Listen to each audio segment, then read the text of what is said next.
We move on to our panel discussions. We have our first panel discussion. The topic for the panel discussion is artificial intelligence for the real world. I request the panelists, Krishna Chaitanya, Dr. Venugopal, Somasundar, and Amit Sharma to come onto the stage, please. Krishna Chaitanya Puttugunta is a prominent figure in the world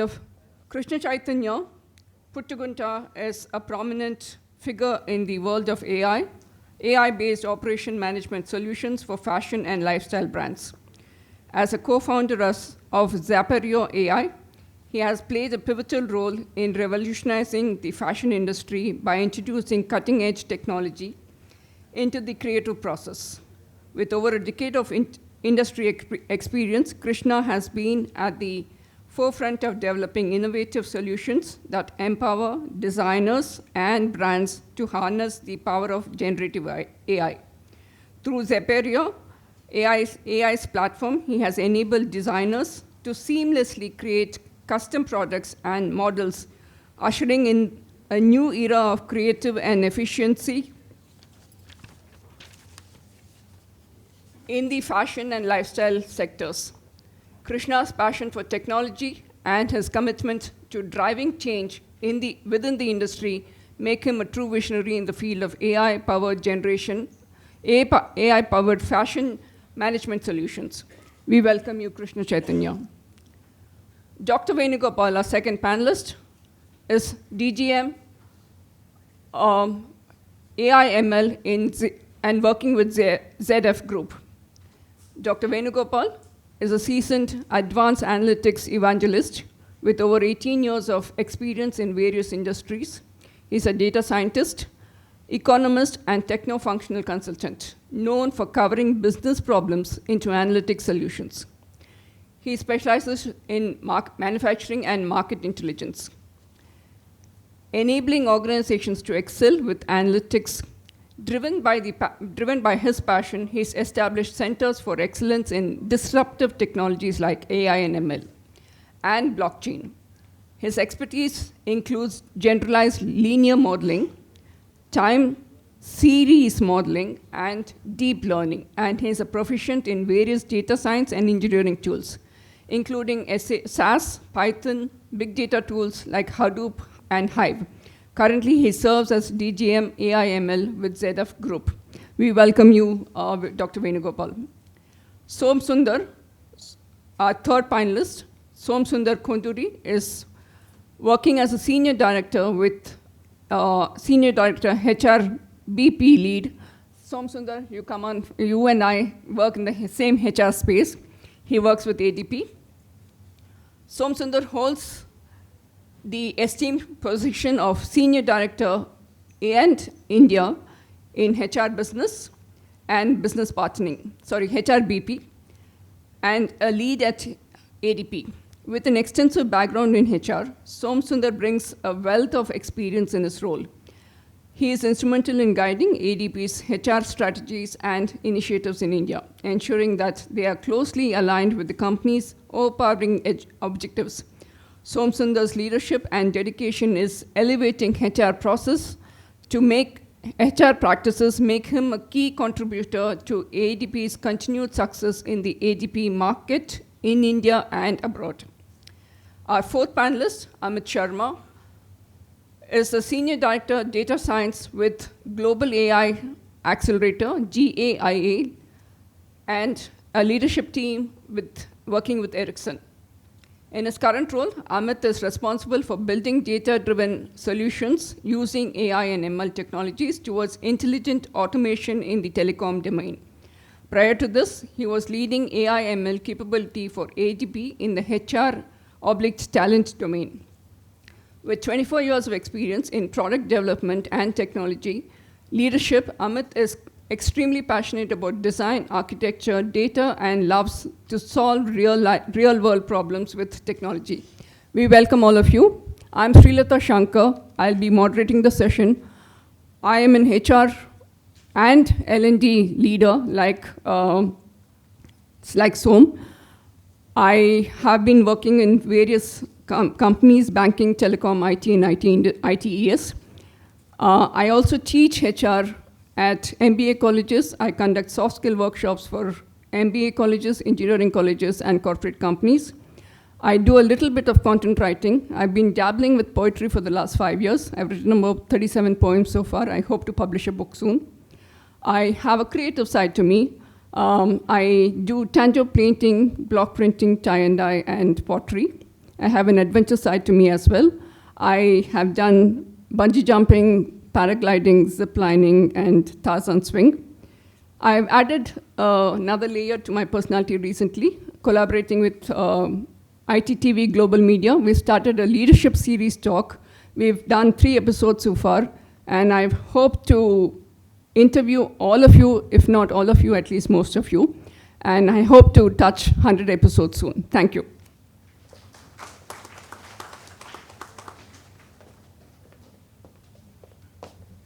Thank you, Srilata. Before kicking off this session, this conference is live streamed on My Startup TV and ITTV. Both My Startup TV and ITTV are media partners for today. So we'll have the link up on the slide in a while.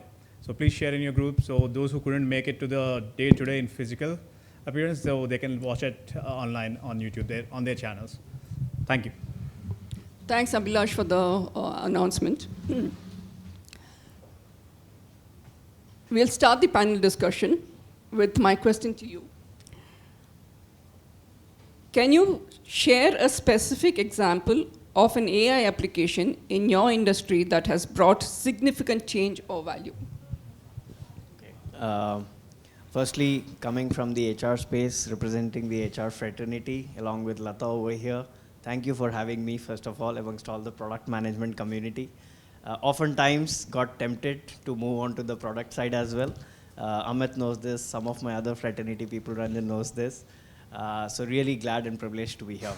Now, on the technology front, I may not be as an expert as all of you sitting here, but definitely on the thought process and approaches on how we can enable and facilitate some of these things as a culture across amongst all the employees in the organization is where my expertise lies in.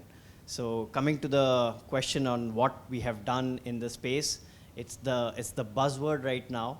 But first and foremost, I want to give the context again is we may have a lot of knowledge and expertise with us. Each one of us brings to the table. But do we showcase all of it for the reason of showing it, or to really solve some real problems? So for us at ADP, it's majorly the whole strategy is towards client being a North Star for us. As you know, how do we look at the experiences itself for that matter? What are we delivering for them, right? Ramesh spoke about the experiences of Apple, etc. That was the North Star for them. Functionality, capabilities, we may have all of that, but what are we trying to address? So in that light, keeping that particular aspect in mind, how can we enable and provide better experience for your clients? One of the examples I can share is we have something called as chat summarization. This is something that in one of the products, a lot of our client service reps receive calls, they have to take case notes. It's a manual, tedious process. However, we have lately integrated that. We have integrated the Gen AI into the systems wherein they can focus taking the calls and provide those insightful expertise while addressing their problems and not worry about taking notes, right? The Gen AI tool just captures all the information, summarizes, and it's bye-bye case notes. So that's a major achievement. Imagine the amount of work it saves for the client service reps in providing and just being focused on the call when they take in resoluting, providing resolutions for people who are calling us. So that's one of the examples, at least in the coming from the HCM space, being a HR practitioner, a real life example that we can talk about on the strides that we have already taken at ADP. Right. I move on to you. What are some unique challenges your industry faces when implementing AI, and how are these being addressed? Sure. Thanks, Lata, and thanks for having me, guys. Yeah, worked with ADP for so long that each one of you, I think I can connect with most of you anyways, and happy to be here, so thanks for that. And for the last 4 years, I've been working in telecom domain. Since you guys are abundantly aware of the problems in HR, I'll talk about the telecom domain where we have been trying to and been successful at applying some of the AI solutions. But to her question about what are the challenges faced, let me tell you the problem in the first place, because otherwise I cannot express the challenge contextually. So the problem we are solving are in the sense energy and sustainability. Energy management is a big deal. Nowadays, as we roll out 5G, the problem is these are power hungry devices. To serve better, to give you the bandwidth, like 1 Gbps per user kind of a bandwidth throughput, all of it requires a lot of power consumption. And those cell towers you see and those rectangular antennas tilting like a 120-degree angle, those are actually today the ones that connect to you, talk to you like several times in a single millisecond. To be able to do that, it hogs a lot of energy. And to be able to manage that energy, they have these things called sleep modes. So to be able to turn on the sleep mode or turn it off at the right time, depending on the expected traffic or the current traffic, in a way that reduces the energy footprint, but at the same time does not take away the optimal delivery of quality of service should there be a change in the frequency of people, number of people. So all of this takes a lot of computing, and that's what AI is there to solve. Now, in solving this, coming to her question about what are the challenges faced, the challenges are along, again, this is the engineering domain. You know, you're solving telecom problems. So the problems are also that you have to solve them on the edge. If you want to use AI, here you have to have AI kind of a capability. It's far more easier if you have a SaaS-based hosting where you can also deploy your heavy lifting on the SaaS side and have the solutions, the smarts delivered on the edge. But here you have to make a millisecond, microsecond-based decision. So putting it all on the embedded, space is where the challenges lie from a hardware and, point of view. From a software and the compute point of view, the amount of data is humongous. And with 5G, as you know, is a higher, a millimeter wave, so a higher frequency kind of a communication carrier. So what happens is with higher frequency, the kind of range that gets reduced. You all know the AM radios used to have like countrywide ranges, while FMs have citywide. And 5G has a few hundred meters, whereas 4G goes in the 2-kilometer range. So because it gets absorbed so fast, there are far more towers and far more these devices which need to now talk to each other and far more data than ever. So if the data plane gets used by its own bandwidth in order to manage itself, that is going to be a big challenge. So apart from putting things into embedded, we also deal with this handling. How can we minimize the data transfer for managing the network itself in an intelligent way, yet provide the optimal energy consumption and quality of service to the end user? Some of the examples, there are so many I could talk all day, but I'll just hand it over to my colleagues now. Thank you. Dr. Venugopal, moving on to you. In view of in your view, what are the gaps between the potential of AI and its current real-world impact? You don't get in cleaned data like what you get a textbook data kind of thing. So the first and foremost thing is the data which has to be managed, okay? And the managed data, we need to generate an insights. So there is a data management, then we need to use it for insight generation, then the whole process has to be automated. So this process of automation is basically most of the processes are messy, and most of the processes are kind of where we do a lot of human intervention, and then we tend to see a lot of mistakes. Then the third and important point is in automation side of it. Then the fourth point here is once you have that, you should also have a predictability of the data. The data what you have should able to predict something in the future, or it can predict if it is a time series kind of thing, we can predict a future, or if it is a cross-sectional kind of thing, we can use the next happening event across the similarity kind of stuff. And once you have a predictability, that predictability should lead to a concept called what you call it as it has to use for a decision making. So if you put all these 5 things together, I call it as a paradigm, okay? Predicting, okay? And then using for results orientation, and then it will be used for an all these 5 things will put as a PAIA RIDAM. Okay? So that's the AI is. And if you ask the particular question about what are the real life use cases of AI, so there are 2 aspects of AI, okay, and this is a context of product management. So there are 2 concepts again here. The first concept is AI product manager and using AI in product management or product development, okay. How can you use, what is the difference between AI product manager and regular product manager? So AI product managers are basically, they generally come from a statistical background, okay. So which uses a data and then try to make some decision making from that. For every and each and every action, there will be depends upon data, okay. And what this AI use for a product management and product development, that's a different paradigm. There are a lot of AI tools where your decision making becomes very informed, okay. Most of your decision making has to be informed with the data or it has to be backed with something. So, and now with the evolution of generative AI basically becomes most of your tasks in product management very useful. So that's the kind of thing. Coming back to your question, madam, how does real life AI is different from the generative AI? So in real life, you think that everything can be possible, okay? I think if you talk about something like for example, you ask me how an AI will be used, okay?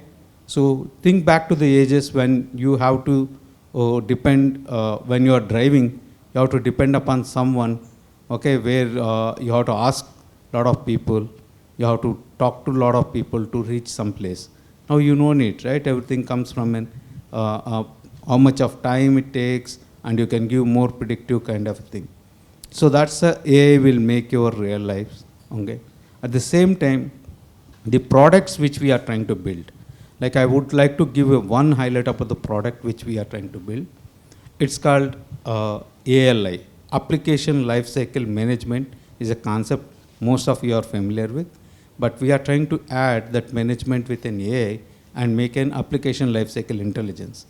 So when you have an applications to build, this all your applications to be an AI driven. It talks about your past experiences and past failures. That past failures will basically help you to predict the next products and next applications what you are trying to build in a more intelligent way. So these are the few things which you can use. And also we have come up with a product called CVT, which is Computer Vision Toolbox. It's a computer vision is a popular tool. We uses an image data to find out some things. But how this computer vision toolbox are used here is, we are trying to predict any kind of an, it's a detection is different and prediction of that particular products, whether it's going to be failure or something.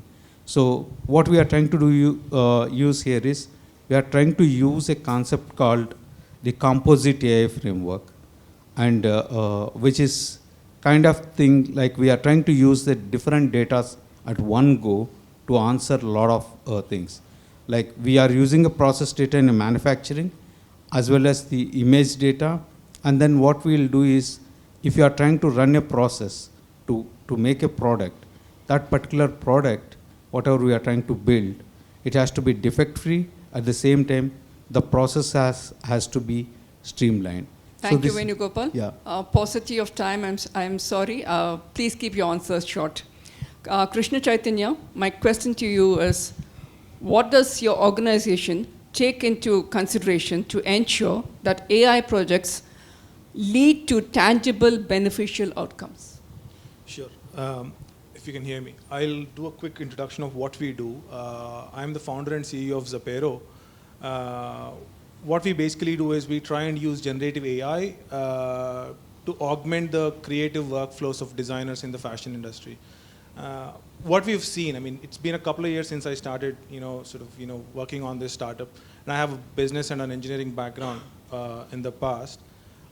What we've seen is, if you see the fashion industry, right, the bottleneck there becomes the creative people. You find a lot of cool people doing all sorts of, design work, and it becomes a very solid concrete workflow, which is difficult to disrupt. I mean, because it's difficult to program creativity, right? It's a thing of heart. I mean, it's all about arts. It's stuff like that. What we've seen a couple of years ago was that generative adversarial networks, computer vision in general, has the potential to disrupt this creative process. That was the use case we started to pursue, I think a couple of years ago. We've seen that design is a critical component in this industry, and we thought that, you know, building a SaaS product that can sort of mechanize this process, there is some merit to doing it. I mean, end of the day, I'm sort of walking you through the journey of an entrepreneur, because that was the use case we pursued, right? What we've realized is, while there is benefit, while there is merit to building such a product, monetizing that is very, very difficult. And we started digging deeper into the industry that we were operating in. A lot of people were happy to have AI produce interesting designs. I mean, what you would call prints. I mean, some of you are wearing fabrics which have printed artworks on top of them. It could be a women's dress or a top, etc., right? The industry in general sort of took that with a lot of excitement when we pushed forward, let's say, generative AI solutions as services. But monetizing it was difficult. And then as a company, what we've done is we've expanded our business scope much deeper. So we are now building a vertical AI. So it's no longer just design randomly, but design in the context of the market. For example, in the industry, one of the biggest problems that the fashion industry faces is dead stock, right? There's a lot of hue and cry about the industry being one of the biggest polluters, right? There's a lot of fabric being used up that's not being consumed, that finds its way into landfills, etc. Sustainability is a big problem in the industry. So it sort of comes from, let's say, the speculative nature of the industry as to how they design, what kind of volumes they commit, etc. So we are today at Zapero in the process of building AI which can produce designs that have an increased likelihood of success in the market. Right now we are sort of bringing a scientific approach to sort of committing fabric and garments. So the idea is to, as a company, make a dent in those dead stocks and sort of improve the profitability of the brands, etc. Right. Thank you. My creative side perked me up, and I will take it offline with you to understand more about the creativity. Definitely. Amit, moving on to you. At Ericsson, what makes AI more accountable, accessible, and understandable for non-experts? Oh, yeah. So that's actually, that question can be taken up in two ways. One is, how does AI become all of that for people who want to use AI to build solutions? And the other is, how do we make it trustable and explainable to the end users? And both of them are pertinent. To the first question, there has to be an AI literacy in the org. And since you ask about Ericsson, I have seen there's a huge investment in bringing everyone up to a certain level of the AI understanding, its utility, application. Because unless we are there, there is always this, either a terminator view of AI, maybe this mic's waxing and waning, as they call it in telecom. Yeah. So basically, training and a lot of this workshops to be able to lift off the entire Ericsson as an organization to a level where everyone gets it. But now the people who solve it definitely go through the next level of understanding, and there's a constant learning in today's world that has to be there to make such things feasible. And obviously there has to be a research angle to everything an organization does, in AI at least, one who's figuring out what is possible, and the other who's actually doing it there and now. So the engineering part, where me and my team are.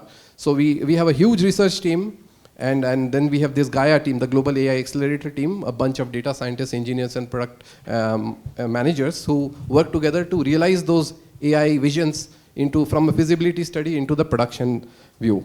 To the second part about explainability, trustworthy AI, reliable AI, explainable AI is like no more a wishful thinking, it is an ask. And given the privacy and the GDPR constraints about how's your AI telling something, what is the action I need to take, even from an actionability, accountability standpoint, these are becoming almost like a essential ask in every solution we give. So nowadays we have started thinking about this aspect right from the day we start building the solution. And sometimes, even if it comes at a cost of a little lesser accuracy, we prefer the simpler and more explainable models, because as they call it the Occam's razor, We go for a simpler solution, even if it means a little, dent in the level of accuracy. At the same time, one more thing we do is to build the trust in the client, we have to have the expectations set right. Many times, product managers will find themselves promising the world, curing cancer and whatnot through AI. So that's where we have to set the right expectations and say that what works, it's a probabilistic thing. It will not work every time. But over a period of time, we promise you this kind of a ROI. For example, if we are into predicting a server failure, over a period of time, we'll save you 60% of your revenues or the cost that goes into fixing, because we will be providing predictive maintenance. Last but not least, UX, which even from my experience in ADP as into building the AI products and in Ericsson, we have to keep it simple. Sometimes we get overwhelmed and just throw in all the gauges and meters and whatnots into the UI. The users don't need it. They just need to know as much as they need to know. So exploratory, analysis is what they need to find out, and progressive disclosure, like we call it in the UX parlance, right? So that's what we follow. So I'll stop here. Right. So moving on to the HR space, which both of us belong to, how is AI being used in ADP to improve the management and development of human capital, and what is the impact that you have observed on an employee's growth and productivity?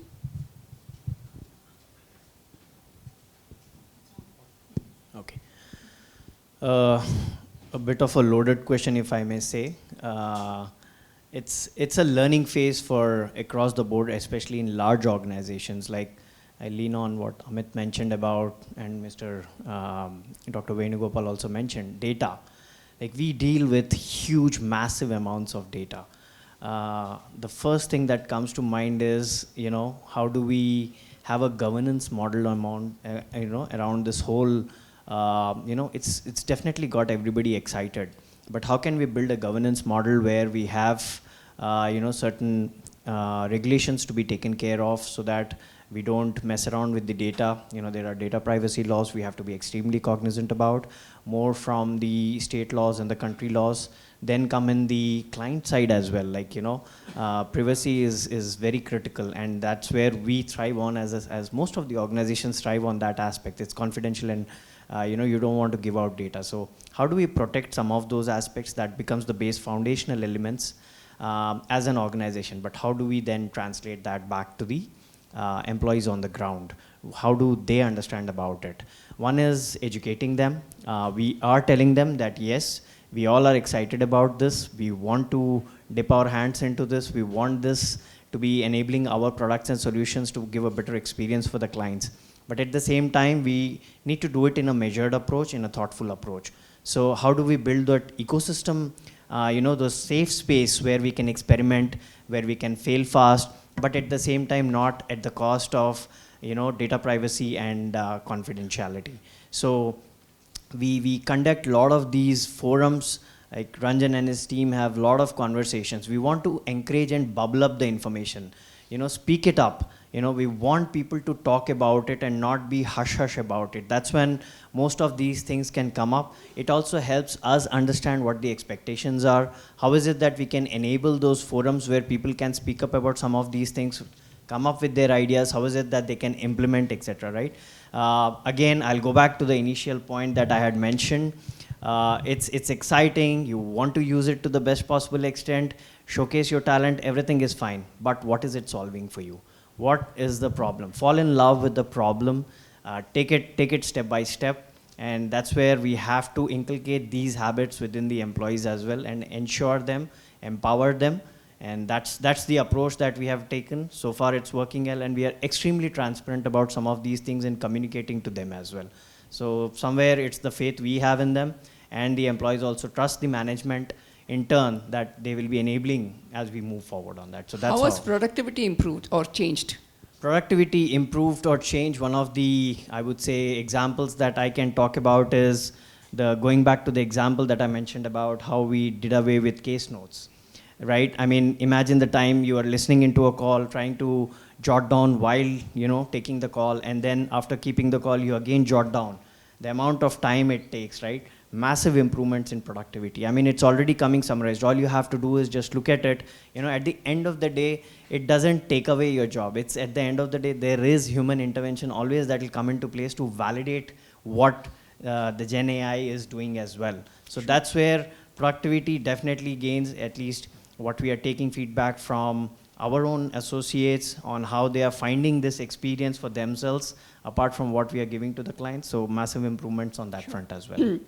Krishna Chaitanya, can you share an example of a product or initiative that has successfully demonstrated AI?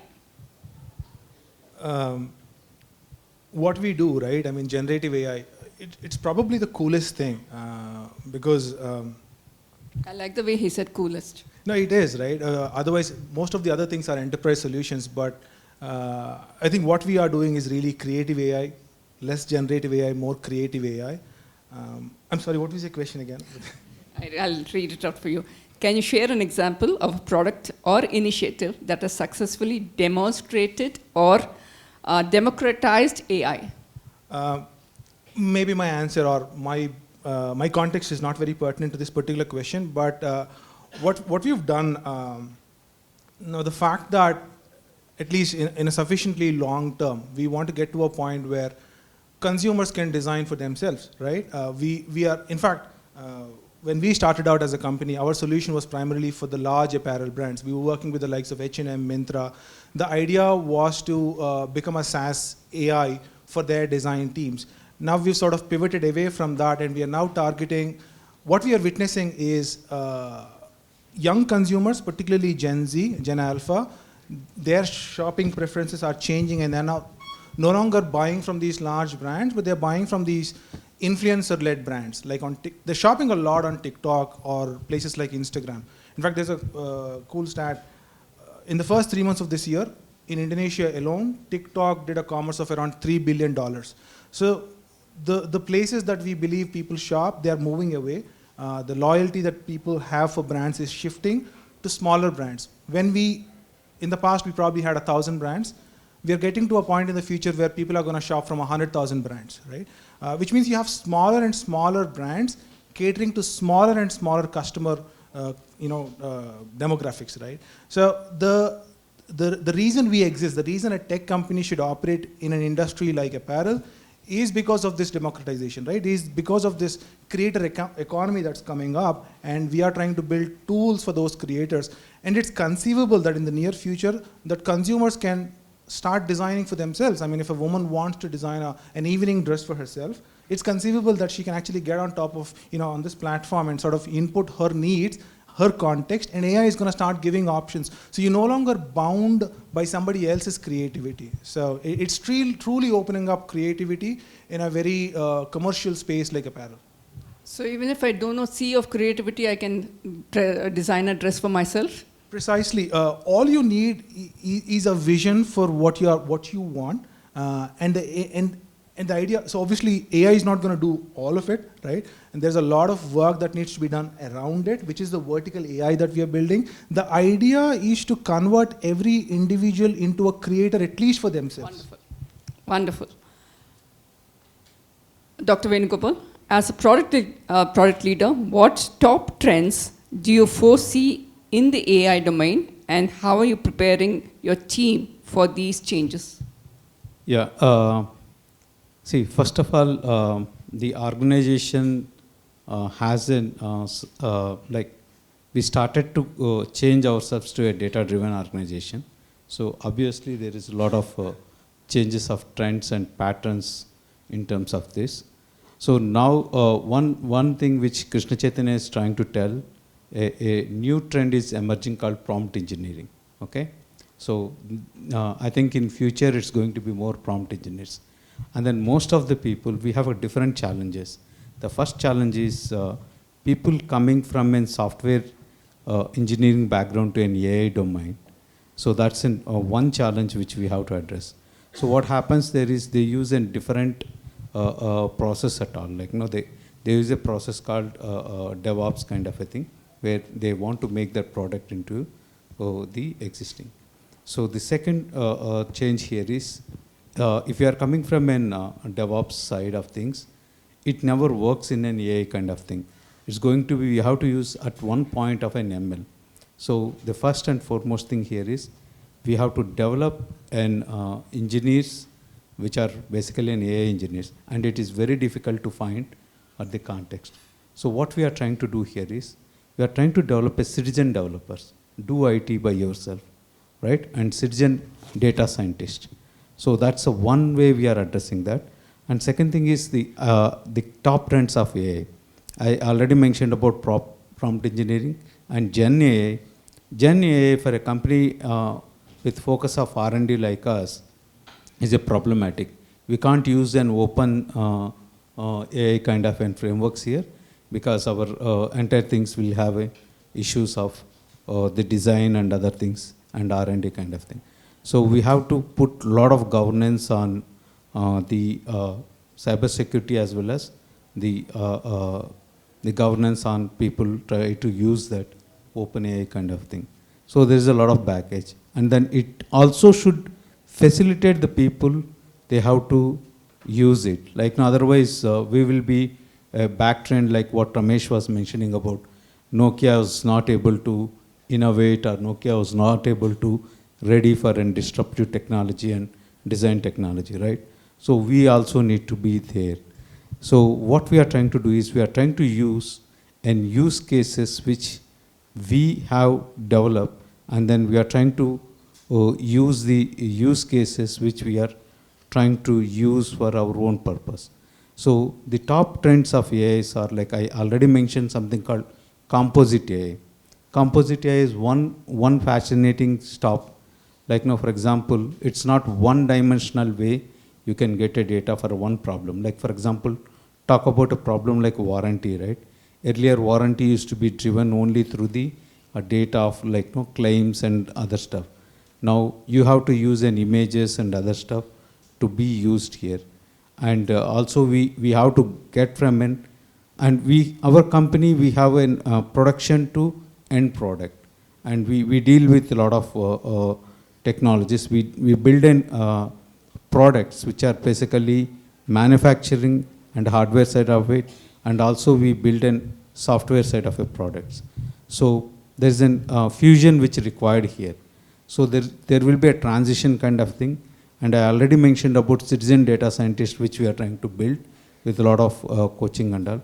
The other trend of AI here is Gen AI. I already mentioned about Gen AI and then the open AI kind of platforms, which we have to be little very, very cognizant. And then trust, and then value centers. So these are some of the things which we keep in this. And future AI trends is it's going to be not with an unidimensional analysis. It will be a multi-factor and multi-dimensional ways. So you have to be ready, and at one point of time, we have to make our workforce ready to change. So the digital transformation is one of the biggest thing, and change management is the things which we have to be ready for the future. Yeah. So I'm coming back to you. In ADP,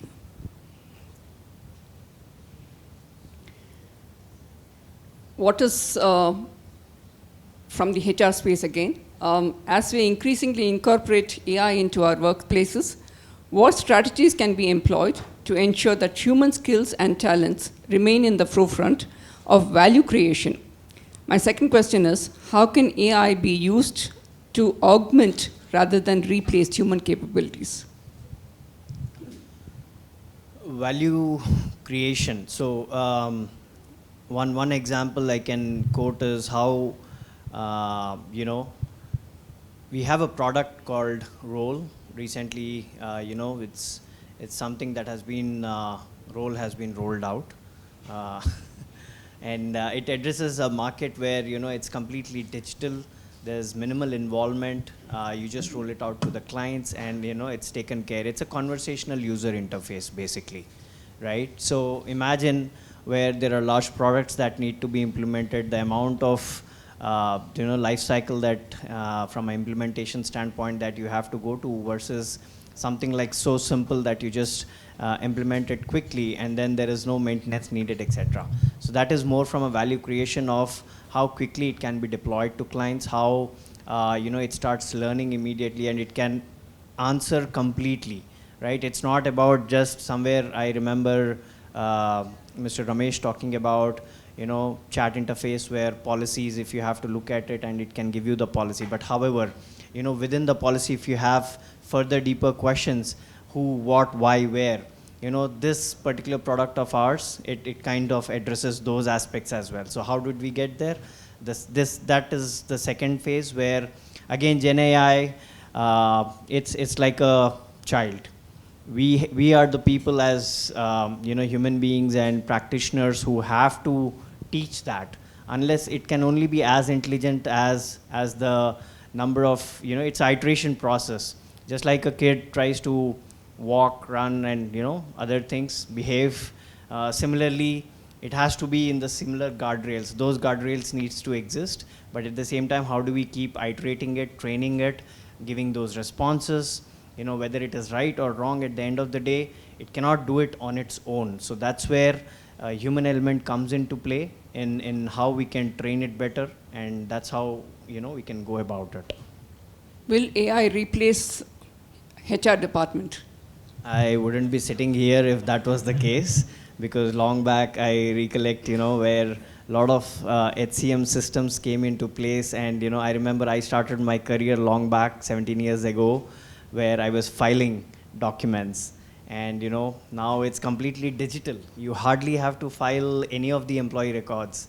Does that mean that my job has gone away? No.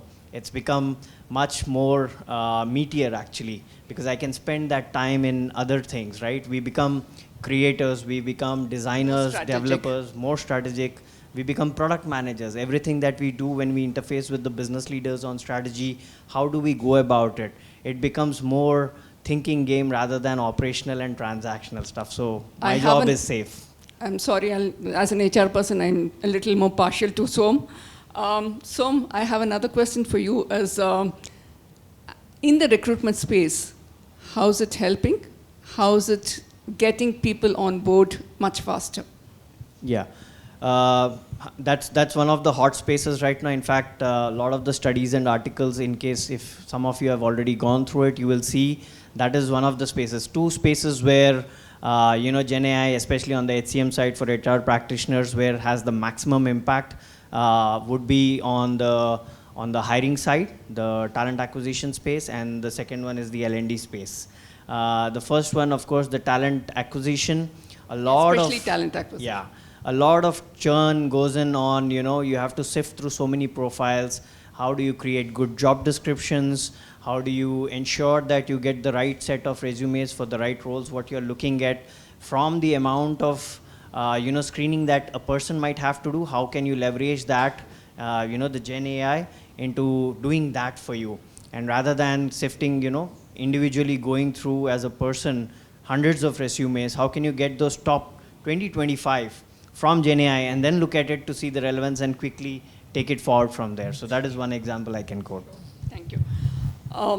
Krishna Chaitanya, can you share an example of a potential risk or challenge you encountered in an AI project, and how is it mitigated?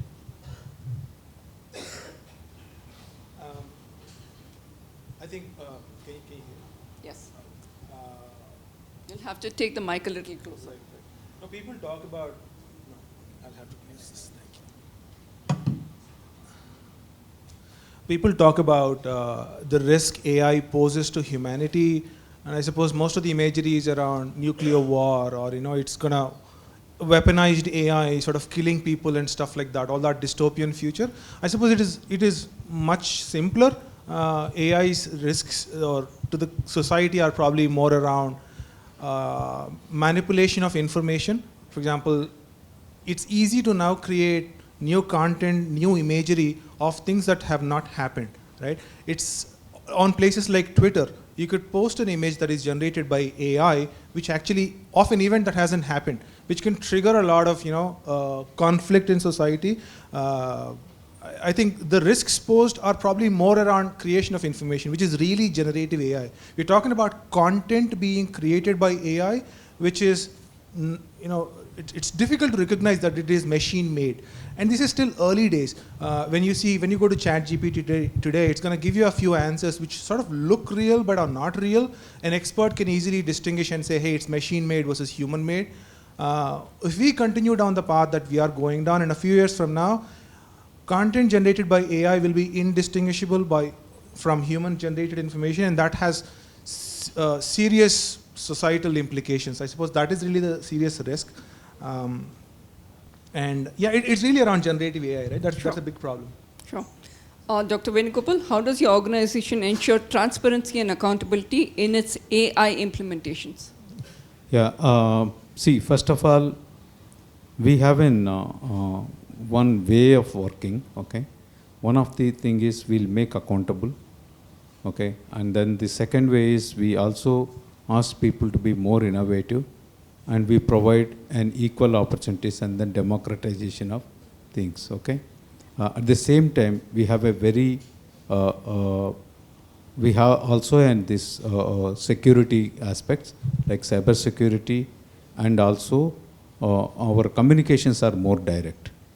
And then we have an comms team which basically works with us to make sure that all the things should be there. And then, as I said, ours is an R&D organization, so all the people knows what is happening there, but we'll also ensure that that information won't get leaked to any other external parties.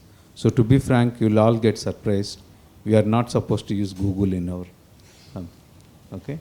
Right. So, yeah, no, nothing. But we are more innovative, and we actually work for all the cars, like connected cars, and we also work something like we use an ADAS, which is basically for the cars which goes, and then driverless cars is a future of mobility. But we are a very strong team on generative AI.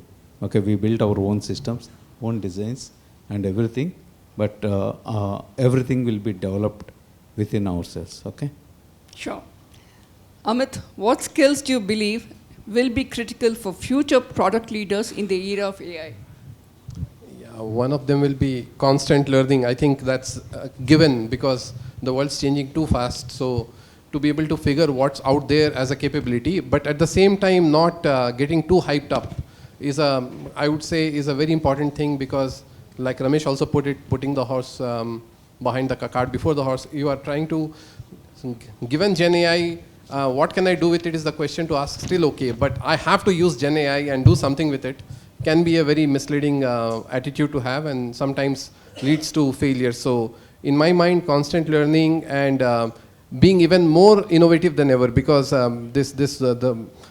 the way AI has cut through jobs is no more in order of their being labor intensive and so on. It has cut through the creative aspects, and maybe Gen AI will also solve the problem of data scarcity, which was another thing which probably held up many AI prospects. So I would say all of this put together, but the basics of product management, the product management 101 doesn't change.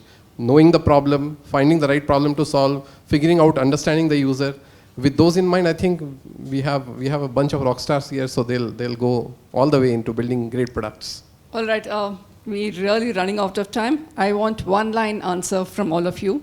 On a lighter note, if you could have an AI system perfectly perform one task for you in your personal life, what would it be and why? I have the mic, I could start. Depends on if that AI was like capable in a physical way, then I would use it to keep my room in order, which is actually a mess. If it had emotional capabilities, surpassing human ones, I would use it to maybe understand what my wife means when she says something. I think it's typical husband problem. I don't think I'm just representing myself. Very, very man-ans. I'll hand it over to Chaitanya. Personally, I hate driving, so I hope that we'll get to a point soon enough where sort of AI can take over driving, especially at least when you get on a highway, right? But now that I'm here, I just wanted to take a quick minute, and for any aspiring entrepreneurs, there's a lot of product managers here, and I think one logical extension for any product manager is to want to go out into the real world and actually build your own solutions. I just wanted to sort of summarize my own journey over the last 2.5 years as to what we started doing. And to borrow from Ramesh's comments earlier, technology is a necessary condition but not a sufficient condition for building products. And I would take one step further and say product itself is a necessary condition but not a sufficient condition to building a business in the real world, right? You may have a fully, a fluently functioning product, but if you can't monetize it, there's just no sense in doing it. In my own example, I wanted to build a SaaS which designers could subscribe, pay me $10 a month globally. That's, I'm thinking of $100 million revenue, right? Potentially, you're looking at the use case.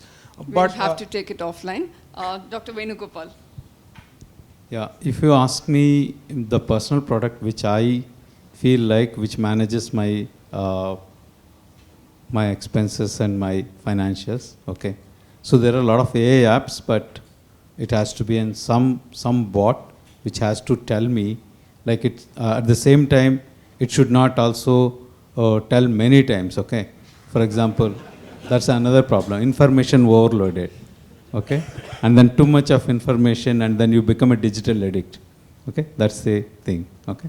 So it has to be, you should have an alert mechanism, but that alert should be contained to one level. Okay? So what's your last thought?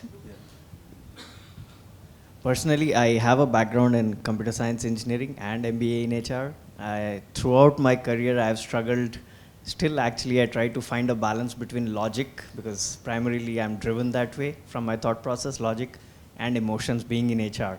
So something that I would probably leverage, Gen AI to find that balance and, make its life harder. Thank you so much. Wonderful talking to you and learning lots from you. Thank you so much. Thank you for having us.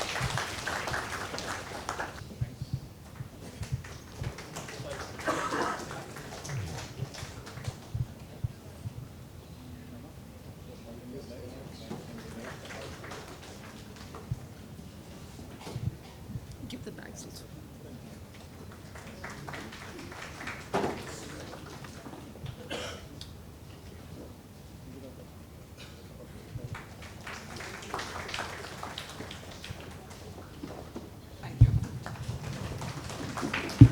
Thank you. Thanks you.